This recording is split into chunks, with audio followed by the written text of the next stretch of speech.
Então, gente, vamos continuar aqui falando sobre a prática do ato infracional. Eu vou lembrar para vocês que a gente só vai falar da apuração do ato infracional que está previsto do artigo 171 ao artigo 190, mais à frente, quando a gente estiver falando sobre o capítulo da Justiça da Infância e da Juventude, tá?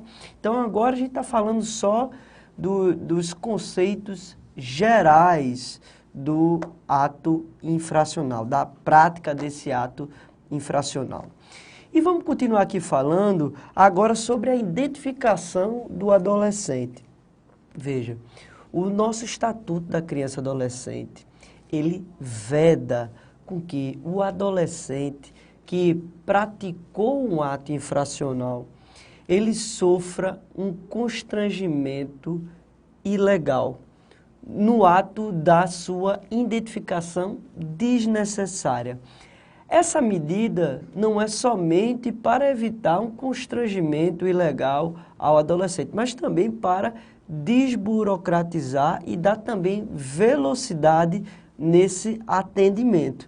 Porque essa identificação por meio das digitais, ela somente vai ocorrer se for necessária, se houver dúvida real sobre a identificação desse adolescente. Quando ele não tiver identidade, ele for apreendido em flagrante delito e aí ele não estiver portando qualquer documento de identificação ou se estiver portando esse documento, haja dúvida fundada da da legalidade desse documento, que esse documento não seja falso, ok? Então, a identificação desse adolescente somente vai ocorrer se houver dúvida sobre a sua identificação, ok? Se ele estiver portando o documento e esse documento for original, não precisa haver uma nova identificação. Inclusive, o artigo 232 considera crime a identificação desse adolescente quando ele já se encontre civilmente identificado por meio de documento hábil, ok? Beleza? Então, cuidado nesse ponto.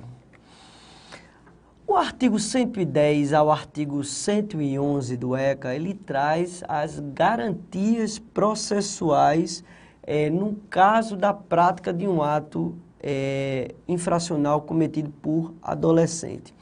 O artigo 110, ele diz em seu texto que nenhum adolescente será privado de liberdade sem o devido processo legal. Então, ó, para haver a privação da liberdade, ou seja, haver aplicação de uma medida socioeducativa de internação, que a gente vai estudar com mais detalhes à frente, tem que haver um devido processo legal, ok?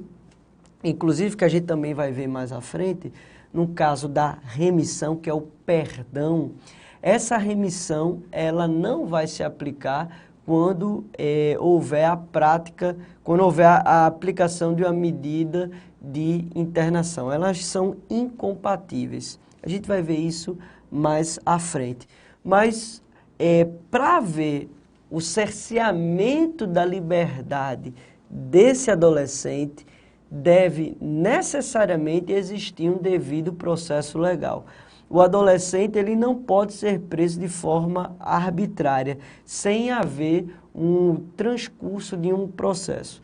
A gente viu que é possível haver a internação provisória, mas para isso deve haver requisitos mínimos, como a gente estudou no bloco anterior, ok? E também tem um prazo determinado, que são 45 dias, ok? Então, tem que haver esse devido processo legal. Ademais, o artigo 111, ele traz outras garantias processuais. Quais sejam? O pleno e formal, está aí na sua tela. O pleno e formal conhecimento da atribuição do ato infracional mediante citação ou meio equivalente. Então, deve haver essa citação formal para que o adolescente constitua advogado ou então que seja dada a oportunidade de ele ser defendido por um defensor público, ok? Então, tem que haver a citação formal para que ele tenha esses meios de defesa, ok? E também que ele conheça de qual é o ato que ele está sendo processado, de qual ato ele está sendo responsabilizado, ok? Outra garantia, igualdade na relação processual, podendo confrontar-se com vítimas e testemunhas e produzir todas as provas necessárias à sua defesa. Então, ó, o adolescente, ele tem esse direito de utilizar todos os meios de defesa, inclusive de arrolar testemunhas, de se confrontar com essas testemunhas. Agora, lógico, se for prejudicial ao processo, à confrontação da testemunha com o adolescente, o juiz, em cada caso concreto, pode evitar essa confrontação. Se a testemunha ela alegar que se sente ameaçada ao se confrontar na audiência, o juiz pode não conceder esse direito no caso concreto, ok? Mas o que é importante você levar para a sua prova é que o adolescente ele poderá se valer de todos os meios de defesa que também é garantida ao adulto, beleza? Defesa técnica por um advogado, a gente já falou aqui. Assistência judiciária gratuita e integral aos necessitados, também já falamos aqui. Então, se ele não tiver condições de contratar um advogado particular, que seja concedida a ele um defensor público, ok? Direito de ser ouvido pessoalmente pela autoridade competente, então é um direito do adolescente, ok? De ele ser ouvido pelo juiz, ok? O juiz tem que ouvi-lo pessoalmente. Isso aí, algumas pessoas ainda falam, a audiência via câmera, via Skype ou qualquer outra tecnologia telepresencial, não seria possível por conta desse artigo do Estatuto da Criança e Adolescente, porque é um direito dele ser ouvido pessoalmente pelo juiz. Mas a jurisprudência do STJ em relação, eu nunca encontrei em relação ao adolescente, só encontrei em relação aos adultos. Em relação ao adulto, já existe essa possibilidade, né, consolidada de audiências telepresenciais. Em relação ao adolescente, eu ainda não encontrei jurisprudência relativa a esse fato. O que a lei crua e seca diz é que ele tem esse direito de ser ouvido pessoalmente, ok? Se vocês tiverem alguma jurisprudência, por favor, manda para mim. E se você tiver alguma dúvida em relação à interpretação dessa jurisprudência, vamos dialogar, a gente constrói esse conhecimento juntos, beleza? Tem o direito de solicitar a presença de seus pais ou responsáveis em qualquer fase do procedimento. Lembrando que esse adolescente, ele é um sujeito em desenvolvimento e os pais ou responsáveis são super importantes no acompanhamento desse processo, ok? Então, também é um direito do adolescente.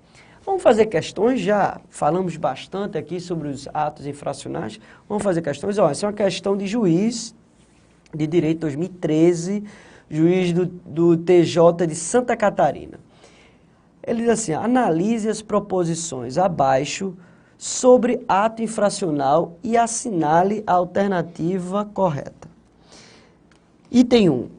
Considera-se ato infracional a conduta descrita como crime ou contravenção. Vimos isso no bloco anterior, né? Está lá previsto no artigo 103 do Estatuto da Criança e Adolescente. Está correto. Então, toda conduta descrita como crime ou como contravenção vai ser considerado um ato infracional. Item 2. A apreensão de qualquer adolescente e o local onde se encontra recolhido serão incontinenti comunicados à autoridade judiciária competente e à família do apreendido ou à pessoa por ele indicada.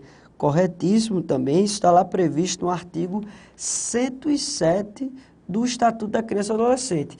Tem que ser comunicado à autoridade e à família ou à pessoa com que ele indicou, pode ser um advogado, enfim, ou outra pessoa que ele comunique, bem como o local onde ele se encontra recolhido, ok? Beleza? Isso não pode ser sigiloso, não pode a autoridade policial, não pode um Ministério Público ou a autoridade judiciária informar que ele está apreendido em local sigiloso. Isso é vedado, ok? Beleza? Artigo 107 está correto. Item 3.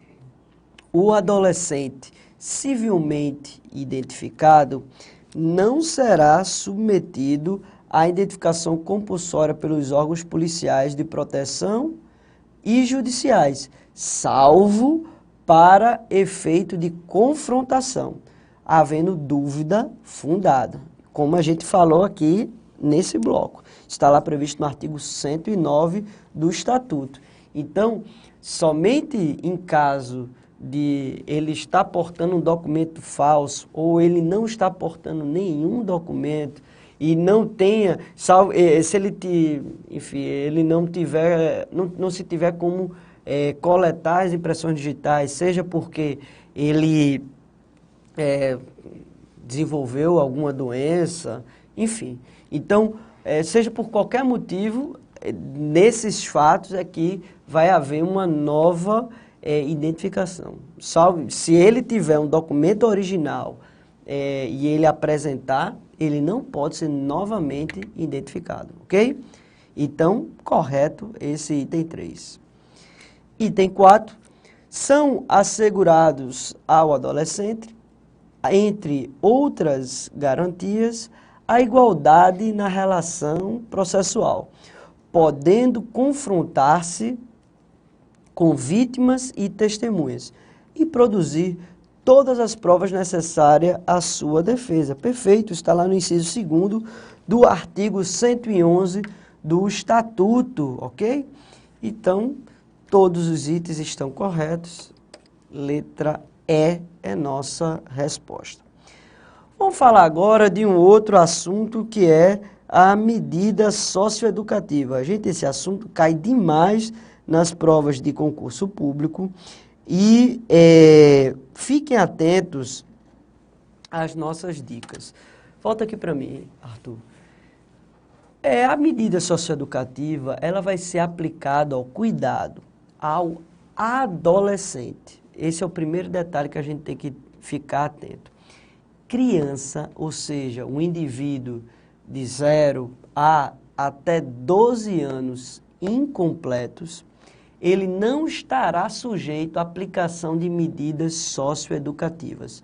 A criança somente estará sujeita à aplicação de medidas de proteção.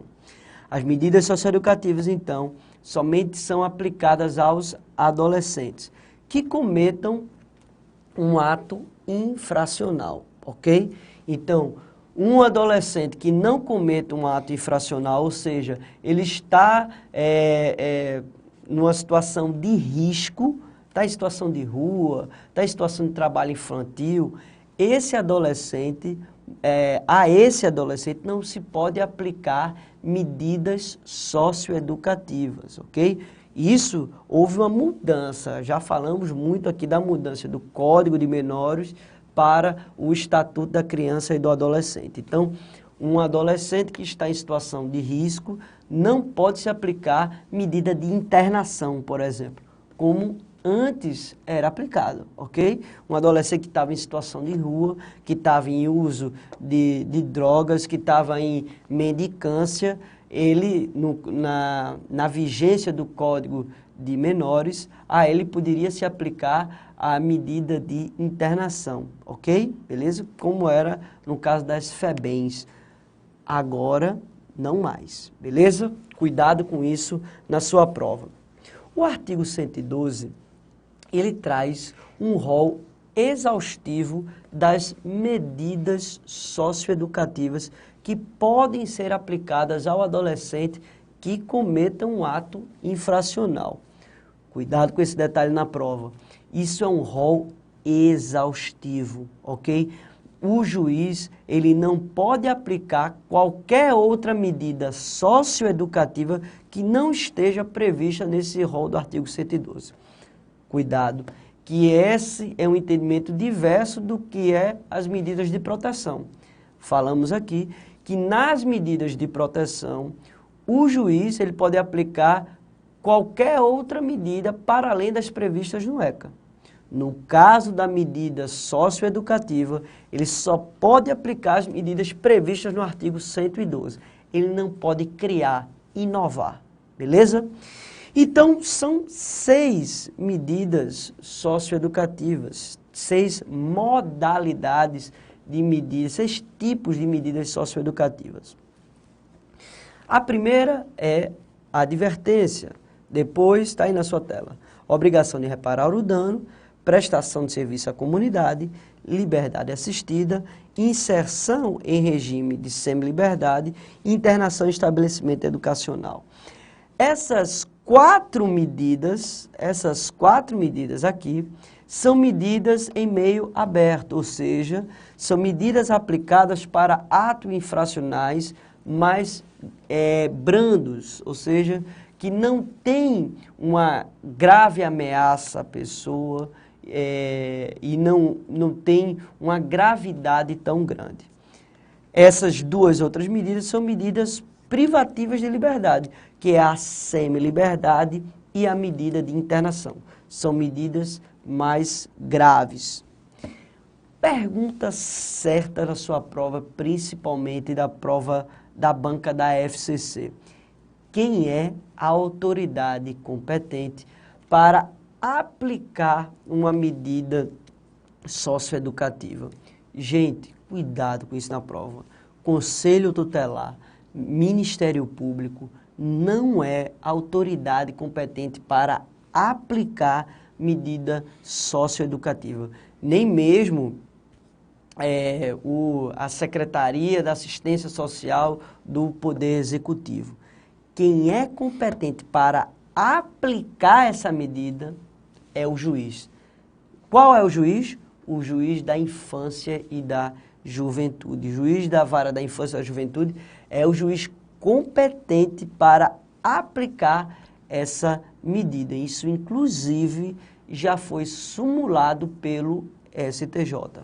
Súmula 108 do STJ e também está previsto no artigo 146 do Estatuto da Criança e do Adolescente. Então, somente o juiz, porque, segundo o STJ, isso é uma atividade tipicamente jurisdicional, beleza? Então, o Conselho Tutelar não pode aplicar, nem muito menos o Ministério Público. O Ministério Público, ele representa solicitando, requerendo a aplicação de uma medida socioeducativa quando o adolescente ele comete um ato infracional, ok? Mas ele não aplica. Cuidado com isso.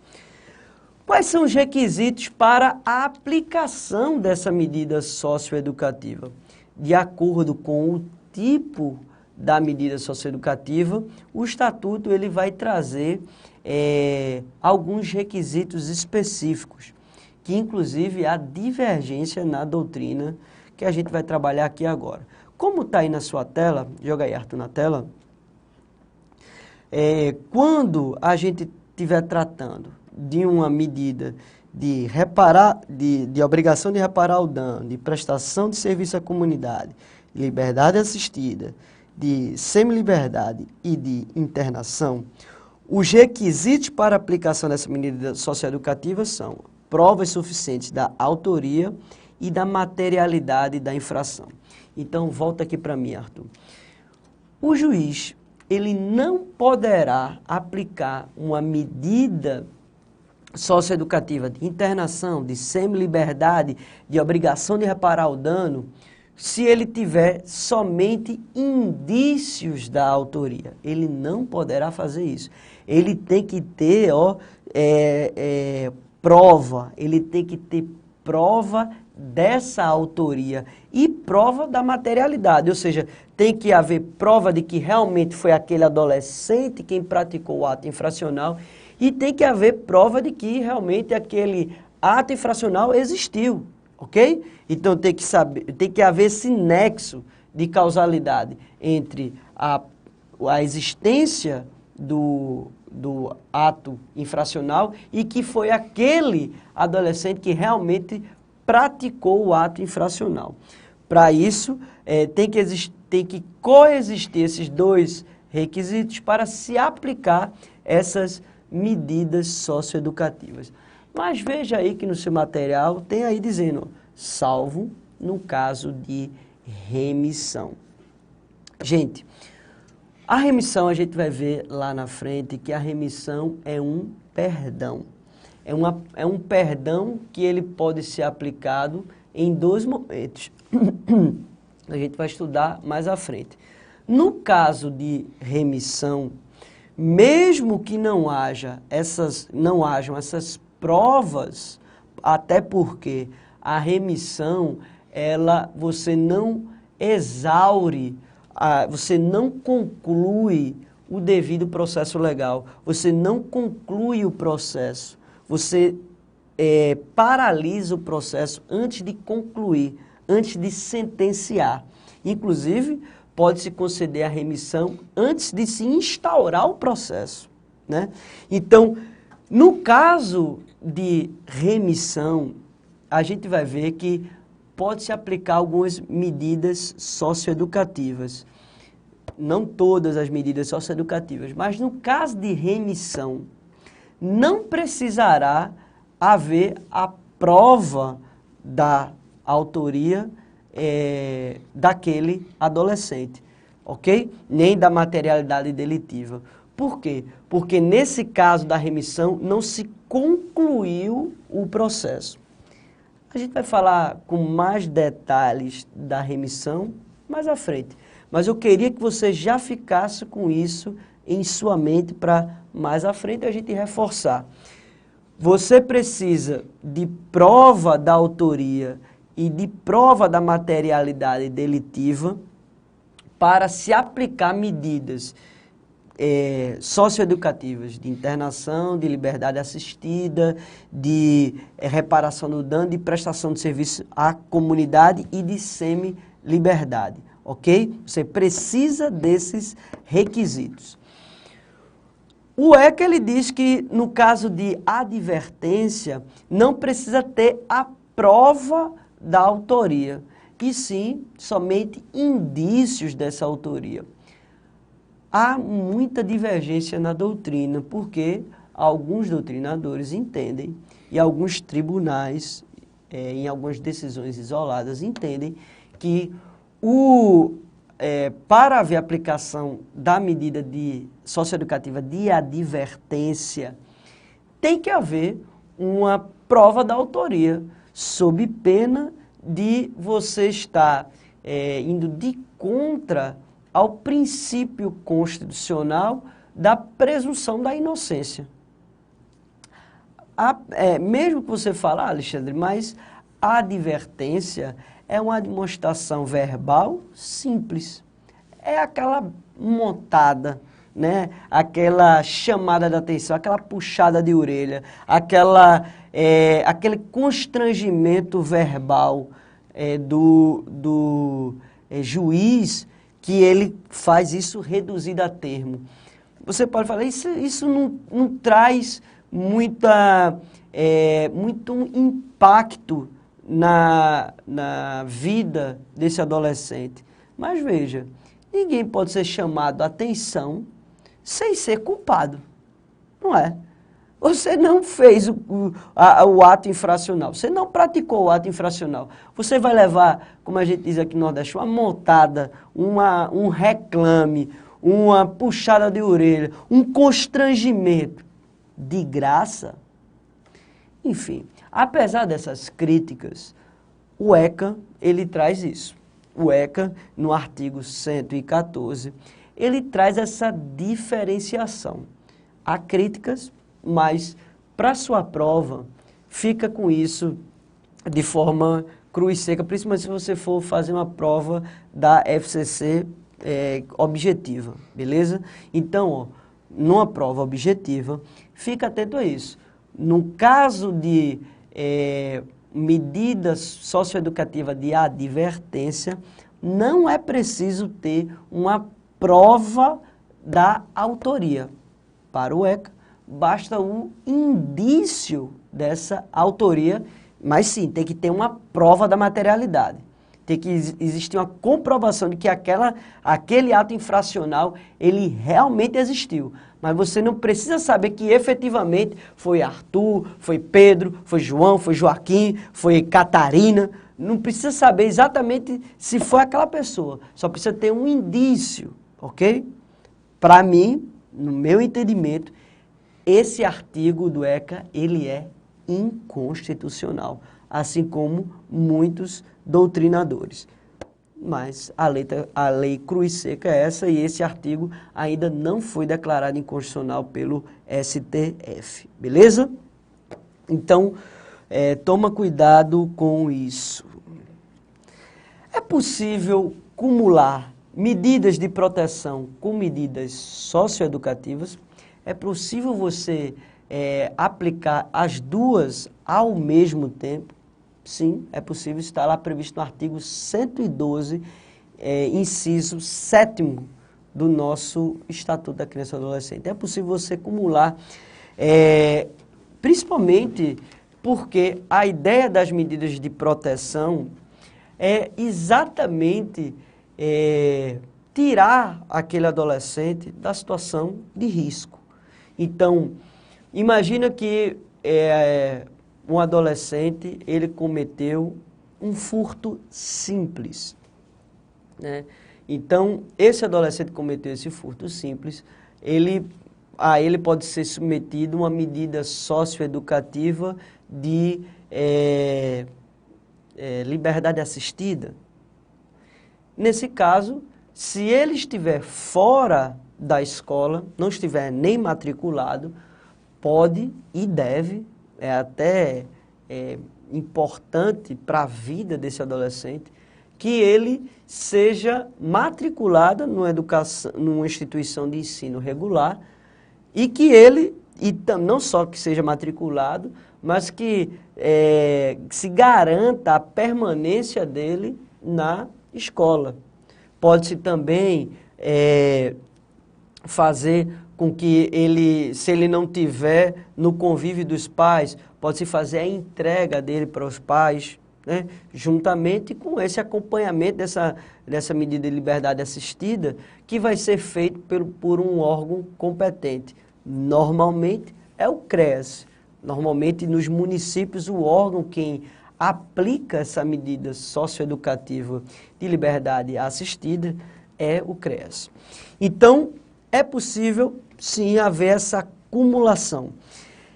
E essas medidas socioeducativas, elas podem ser, inclusive, a qualquer tempo, serem alteradas, modificadas.